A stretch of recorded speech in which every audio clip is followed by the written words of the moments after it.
My wife thinks I'm a wimp until I exposed her affair to her parents.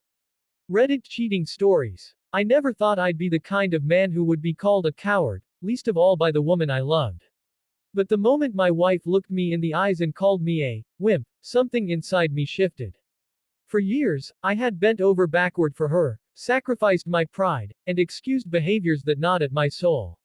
She mistook my kindness for weakness, and she believed I'd never stand up for myself. She couldn't have been more wrong. It started a year ago when I noticed small changes. My wife, Emily, became distant, always busy with work, or out with friends. The late night texts she quickly hid, the sudden new password on her phone, the cold shoulder when I asked to spend time together, it all built a quiet storm inside me. But instead of confronting her directly, I observed. I gathered evidence, little by little, because I knew what I suspected wasn't just insecurity, it was betrayal. For months, I played the role of the silent husband. To her, that meant I was spineless. To me, it meant patience. And patience gave me clarity. I uncovered what I feared most. She was having an affair with a coworker. Screenshots, text messages, hotel receipts, it all piled up into a mountain of undeniable truth. But here's where most men might explode in anger, shouting and demanding explanations. I did the opposite. I smiled, I cooked dinner, I kissed her cheek before work.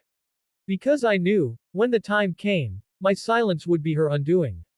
The breaking point came one evening. Emily had just returned from another business meeting, her hair slightly disheveled, her perfume not the one she usually wore.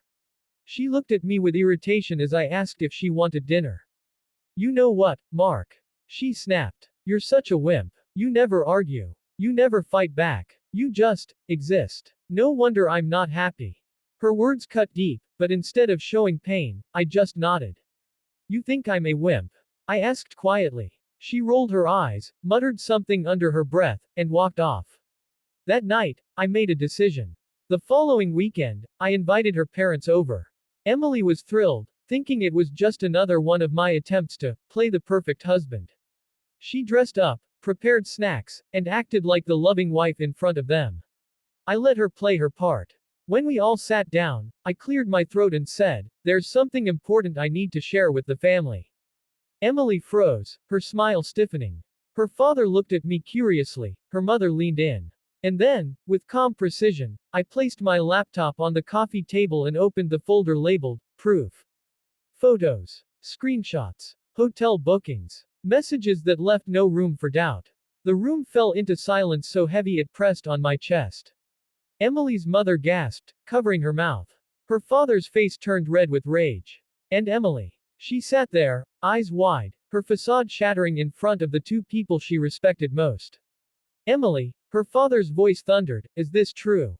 She stuttered, begged, tried to spin it as a misunderstanding, but the evidence was too clear. For once, I didn't shrink. I didn't let her manipulate the narrative. I spoke with clarity and strength, explaining how long this had been going on and how I had endured her lies in silence.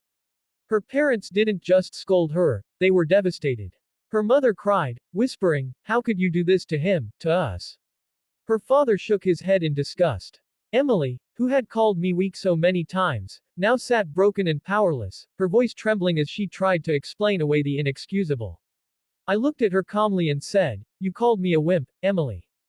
But this is what strength looks like. Walking away from someone who doesn't value loyalty, exposing the truth instead of living a lie. I handed her divorce papers right there on the table. She gasped, reaching for my hand, but I pulled back. For years, I had been the man who bent, but not anymore. The following weeks were hard. Emily begged, her parents pressured her to take responsibility, and some friends even tried to convince me to forgive. But I didn't waver. I moved out, started rebuilding my life, and for the first time in years, I felt free. The pain was real, yes. But there was also pride, a pride I had long buried under the weight of her belittling words. I wasn't a wimp. I was a man who endured, who waited, who struck when the time was right. Months later, her parents reached out to me just to say they respected me for how I handled it. They said, you deserved better, and were sorry for how she treated you. That meant more than I could explain. Today, I share this story not because I want pity, but because I want every man, or woman, who has been called weak for their kindness to know this. Strength isn't always loud. Sometimes it's in the patience, in the endurance, in waiting for the right moment to reclaim your dignity.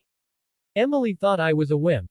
But when the truth came out, she realized too late, I was the strongest man she ever knew. And walking away from her betrayal was the bravest thing I ever did.